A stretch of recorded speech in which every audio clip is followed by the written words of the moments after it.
The Reds are off today, but there's plenty to discuss. I'll get you ready for Graham Ashcraft's start tomorrow in the windy city of Chicago. Also, Reese Hines, Matt Mclean, and Noelvin Marte are all swinging back into action this coming Monday in the Arizona Fall League. I will get you set for that, and we'll talk about a whole lot more on today's Locked On Reds. Let's go. You are Locked On Reds, your daily Cincinnati Reds podcast, part of the Locked On Podcast Network, your team every day. You are Locked On Reds. Thanks for making Locked On Reds your first listen of the day. We are part of the Locked On Podcast Network, and we are free and available on all podcasting platforms. I'm your host, Stephen Offenbaker. Jeff Carr is out today. But Jeff and I both have a passion for baseball, and we have a passion for the Cincinnati Reds, and we have taken that passion and we have turned it into information for you. On today's podcast, we are going to talk about Graham Ashcraft starting a 3-game road series in Chicago, what that might look like for the Reds pitching staff. And then we're going to spend a little bit of time talking about the Arizona Fall League, because the Reds are sending some studs out there to Arizona to get an extended look, and I am super excited about it. But let's start with Graham Ashcraft on the mound tomorrow in Chicago. The last time that Ashcraft pitched was his first time pitching since coming back from injury in August. And it didn't go great. I mean, it could have been a whole lot worse, but it wasn't spectacular. He went 4 innings against the Brewers, giving up 4 runs on 8 hits. He did strike out 2 batters, and he didn't walk anybody. So, all things being considered, that could have been a whole lot worse. I think that it's good that Ashcraft is back and working out some of the kinks. He's not going to get completely stretched back out. He's not going to get back into top pitching form. He probably has this start plus 1 more remaining on the year, and then he's going to be done. So, what we want to see from him is we want him to remain healthy. We want him to continue to get stronger, continue to work on some things, and really get into the postseason, or get into the off season. We really do want him to get into the postseason, but clearly that's not happening this year. We do want him to head into the off season with some positive momentum as he continues to work on things in the winter months, so that he can get to Goodyear at the start of spring training and be ready to go in tip-top shape. Because now that he's established himself as a bona fide number 3 starter of this rotation, I'm expecting big things out of him next year. And I look forward to seeing what he brings to the table when next season gets underway. Now, the last time that he pitched against the Brewers, the Reds employed kind of a piggyback strategy, utilizing Conor Overton, who had not pitched since May. They brought Overton in to relieve after Ashcraft was done. Now, Ashcraft had been very good prior to the injury in August. On in his last 7 starts before the injury, he had a 3.38 ERA. He pitched 42 1/3 innings, striking out 34 while only walking 11. So I anticipate that Ashcraft's outing this time in Chicago will be a little bit longer, but I think the Reds could use that same piggyback strategy with Conor Overton again, because Overton hadn't pitched since May.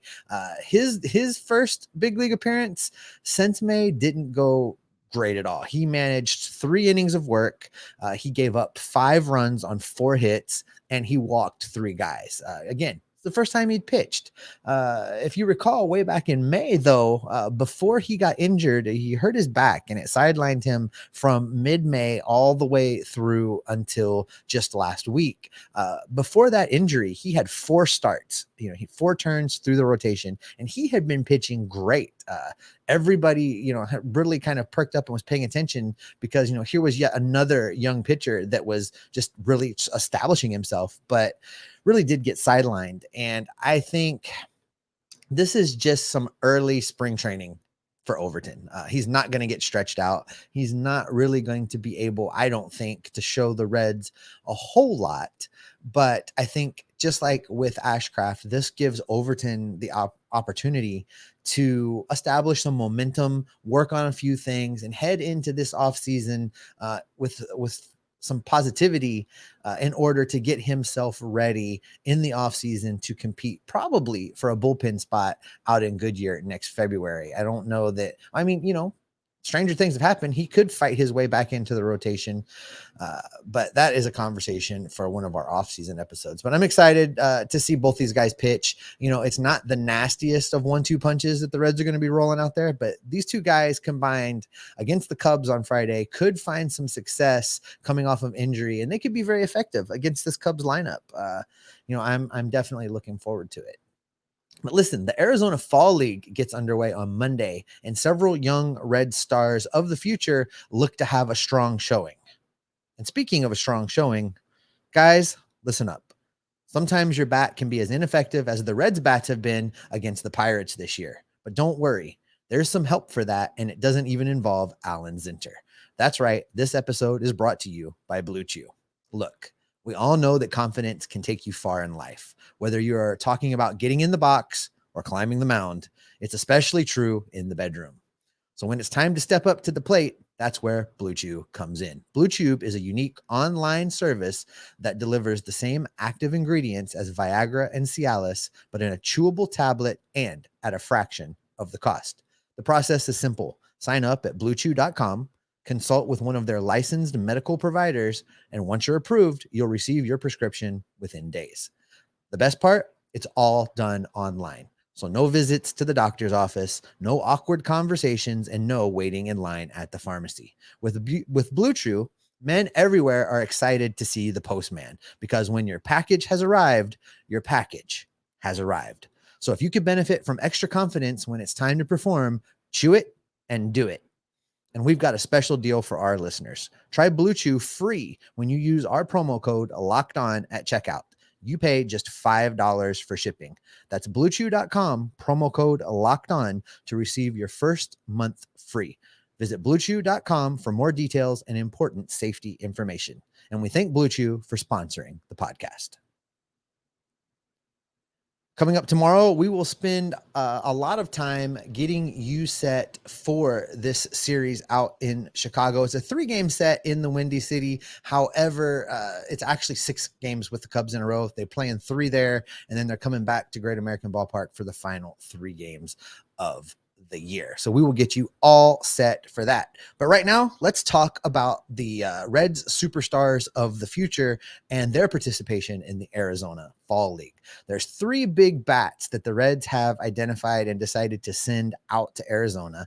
And I wanted to talk about all 3 of them here for just a minute. Let's start with Rhys Hines. Rhys Hines is a player that I have been interested in since the Reds drafted him. He's been identified by many to have the best raw power of any player in the system. And I know you're going to tell me about Elly De La Cruz, and you know, a lot of those comments about Hines were said before De La Cruz came onto the scene, but I think Rhys Hines still possesses a lot of raw power.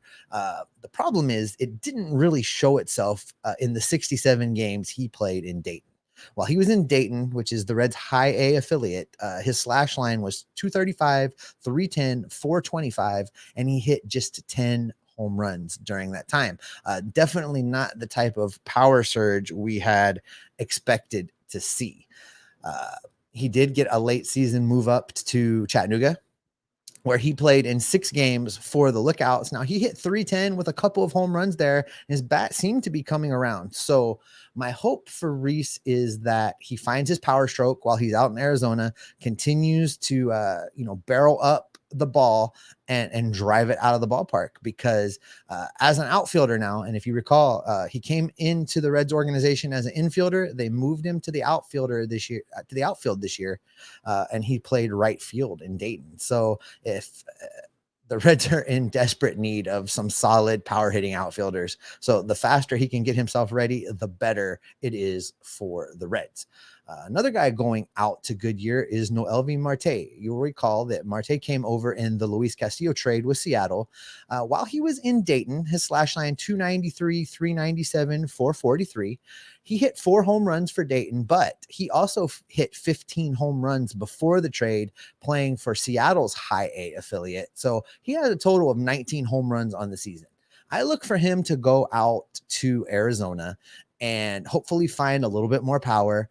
And what I do hope happens with him is I hope that they move him around and have him play a lot of different positions, because I really do think that this position flexibility is going to come into play as all of these youngsters start to make it to Cincinnati, because as I'm talking about Marte, he's listed as a shortstop, and the next bat going out there as well is Matt Mclean, who is also listed as a shortstop. Let's talk about Matt Mclean. Mclean spent his entire season in Chattanooga. He hit a slash line of 232, 363, 453 with 17 home runs. He also stole 27 bases. He's got a little bit of speed. So for Mclean and his power, he was concentrating on his power. He told me as much when we sat down several weeks back for an episode of the Lefty in the Bullpen. And I think his numbers took a bit of a hit as far as, his batting average and his on base, but he'll find that balance. I think that one of the most interesting things that he said during that interview is I asked him outright about playing multiple positions. And if I asked him what position does he play, I barely finished asking the question before he answered me with, I play shortstop. I'm a shortstop. So while I understand that, I also don't think he's saying he'll only play shortstop. So Matt Mclean is another one that I would like to see go out to the Arizona Fall League and play multiple positions. Mclean was an outfielder in college. I think he could be an outfielder again, given the positional needs of the Reds at the major league level and the just amount of talent there is in the middle infield right now.